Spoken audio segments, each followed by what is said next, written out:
Good morning student. आज हम कर रहे रीड प्रैक्टिस सेट 5। इसमें सबसे पहले हम करेंगे बाल विकास एवं शिक्षा शास्त्र। यहाँ एक क्वेश्चन है और उनके आंसर मार्क किए हुए हैं।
नेक्स्ट है मैथ पोर्शन। इसको हम विद सॉल्यूशन करते हैं। तो फर्स्ट क्वेश्चन है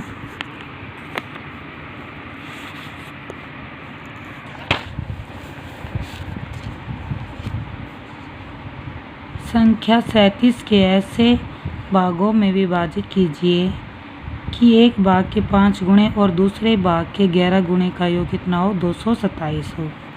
अगर हम एक भाग x मान ले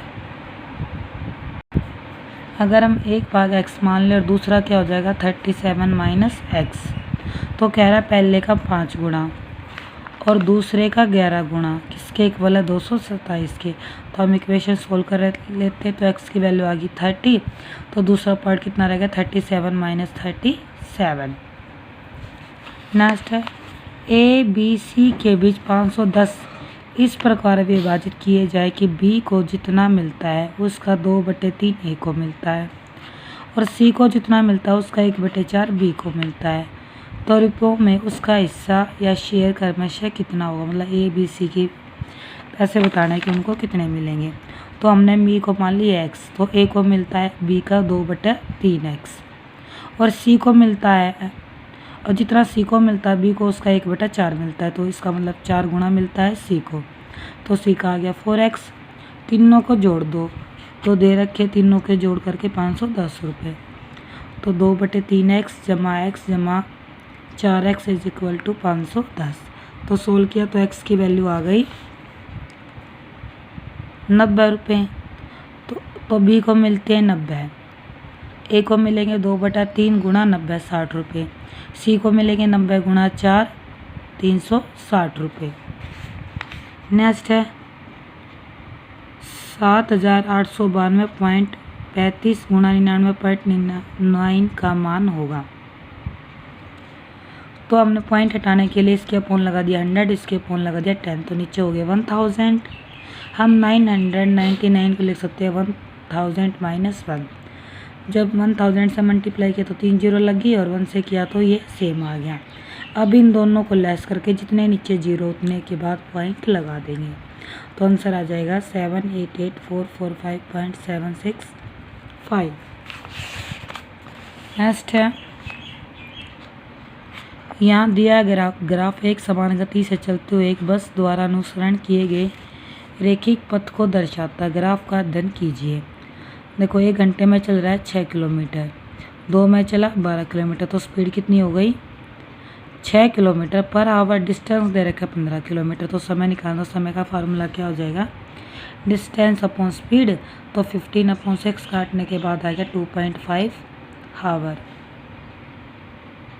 नेक्स्ट एक टी शर्ट की कीमत 55 रुपये, तो 10 टी शर्ट की कितनी हो जाएगी, 1 जीरो लगा दो 550 रुपये।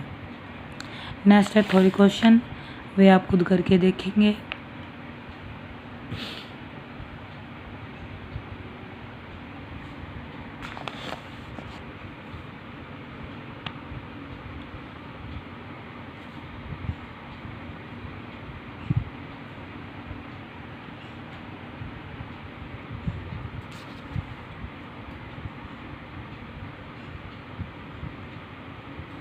नेक्स्ट है 106, इनमें से सही क्या है? तो आर पर मल्टीप्लाई करके देखो 6 यहाँ 2, तो ये वाला ग्रेटर देन, तो पहला ही ऑप्शन क्या है? ठीक। नेक्स्ट है एक लघुत्तम संख्या ज्ञात की जिसे 24 और 36 से विभाजित करने पर शेषफल क्रम से 14 और 26 होगी। तो ऐसे क्वेश्चन में सबसे पहले रिमाइंडर लेस कर देंगे संख्या में से, तो 24 माइनस 40, 36 माइनस 26, तो ये आ गया 10।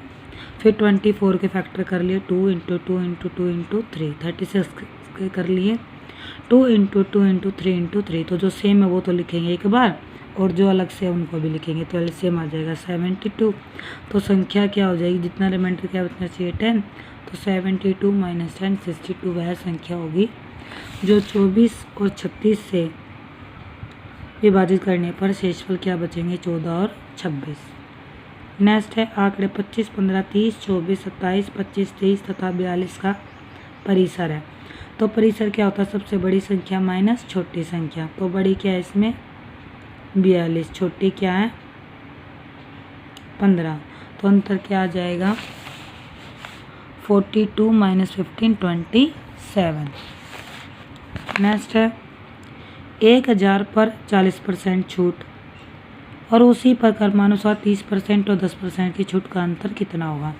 तो पहले एक बार 1000 का 40% निकाल लेंगे, वो आ गया 400। फिर छूट क्रमागत है तो फार्मूला क्या लग जाएगा x plus y minus x into y upon 100, तो 30 प्लस 10 40, 30 इंटू 10 अपॉन 100 आ गया 3, तो 37। तो अब डिफरेंस कितना हो गया 3% का, तो 3% को जब सोल्व करेंगे 3 इंटू 100, तो 3 इंटू तो 370, तो हम 3% हो गया, तो ये आ गया 37%। तो 1000 का 36% कितना आ जाएगा 370, तो डिफरेंस क्या आ जाएगा 400 माइनस 370, तो आ गया 30 रुपये डिफरेंस। अगर परसेंटेज में निकालें तो 40 माइनस 37, तो 3% आ जाएगा, और 3% की वैल्यू क्या हो जाएगी 1000 में 3% की वैल्यू आ जाएगी 30। नेक्स्ट है कोई ऋण जो साधारण ब्याज का 4% वार्षिक दर से 4 वर्ष के 50,848 रुपये दे हैं, समान वार्षिक किस्तों द्वारा भुगतान के लिए कितनी धनराशि निर्धारित होगी।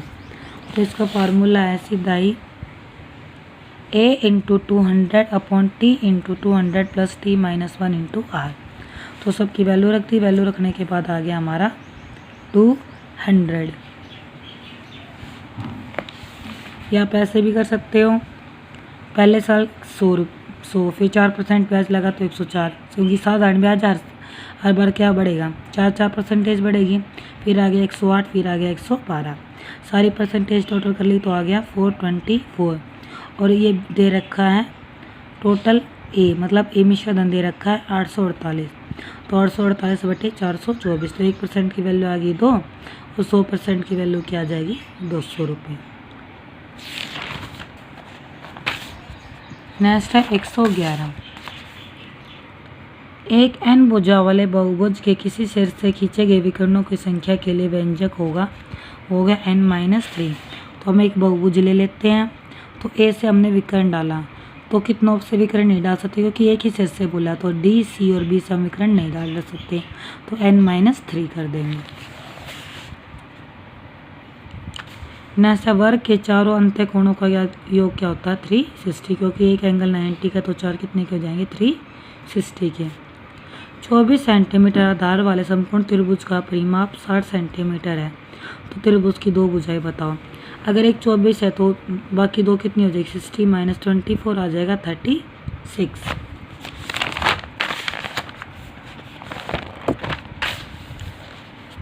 ठीक है। तो एक भुजा मान लिया हमने x, एक मान लिया y।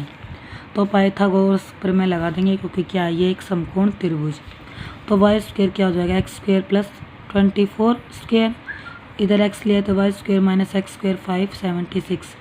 वाई स्क्वायर एम और एक्स स्क्वायर को हम तोड़ सकते हैं y माइनस एक्स और y प्लस एक्स में। तो y प्लस एक्स की वैल्यू कितनी आ गई, 36। तो हमने वैल्यू पुट कर दी, तो इससे आ गया y माइनस एक्स आ गया 16। x प्लस वाई तो है 36 और माइनस एक्स प्लस वाई है 16। तो सोल्व किया तो x की वैल्यू आ गई 10 और y की आ गई 26। नेक्स्ट है, एक त्रिभुज की भुजाओं का माप 5 सेंटीमीटर, 12 सेंटीमीटर और 13 सेंटीमीटर त्रिभुज का प्रकार होगा। अगर ये समकोण त्रिभुज है तो इसमें कौन सा रूल लगेगा, पाइथागोरस का। तो हम ट्राई करके देखते हैं। 13 का स्क्वायर इज इक्वल टू 12 का स्क्वायर प्लस 5 का स्क्वायर, तो ये आ गया 169 और 169। तो ये कौन सी त्रिभुज हो गई, समकोण त्रिभुज, क्योंकि यहाँ कर्ण का वर्ग इज इक्वल टू आधार का वर्ग जमा लंब का वर्ग रूल लागू हो रहा है। नेक्स्ट x का x% का मान 36 है, तो x की वैल्यू निकलेगी।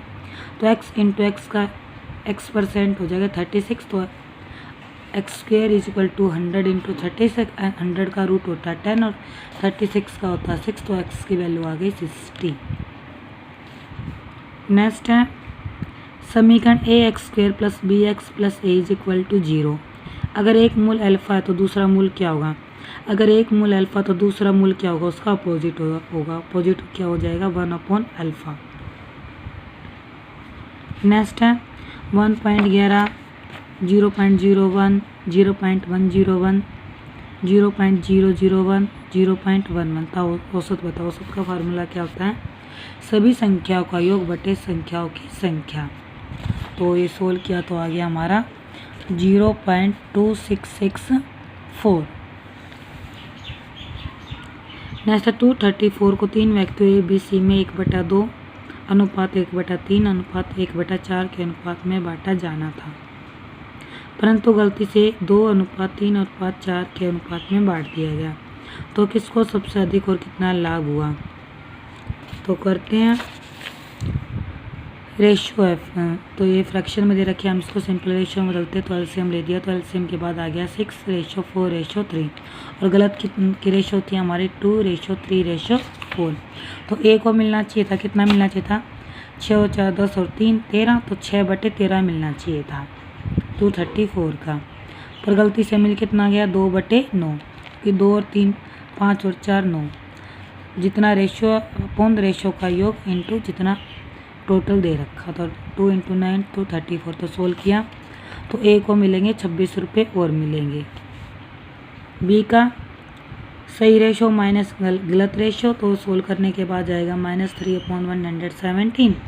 तो इसके कितने रुपए मिलेंगे, इसको -6 रुपये कम मिलेंगे। अब सी का लाभ क्या हो जाएगा, 3/13 -4/9। तो सोल्व किया, इसको भी माइनस का मतलब कि उसको इतने रुपए और देने पड़ेंगे, क्योंकि दोनों मिलके किसको देंगे, ये ए को। तो ए को लाभ मिलेगा ज़्यादा, कितना, 56 रुपये से। नेक्स्ट, एक समकोण त्रिभुज के अंदर लिए गए किसी बिंदु से इसकी भुजाओं पर डाले गए लंबों की लंबाइयाँ √3 सेंटीमीटर, 2√3 सेंटीमीटर, 5√3 सेंटीमीटर। त्रिभुज का परिमाप बताओ। ये 2 यहाँ नहीं है, ये बाहर है 2।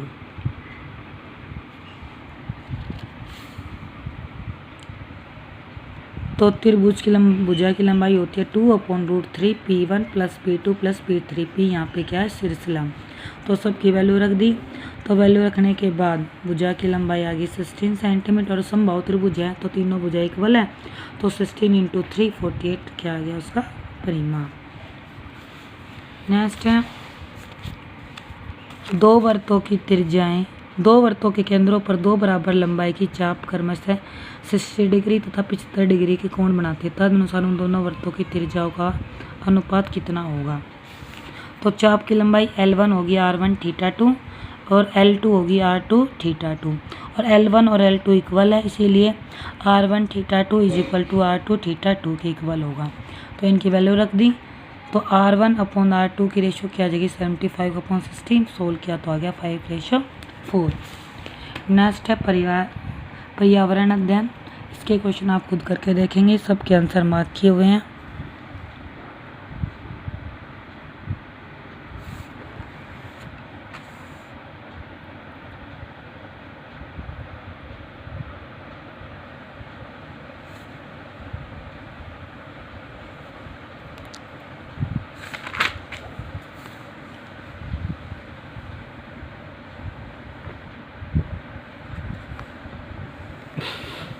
अगर आपको वीडियो पसंद आए तो प्लीज़ चैनल को लाइक शेयर एंड सब्सक्राइब करना ना भूलें। Thank you.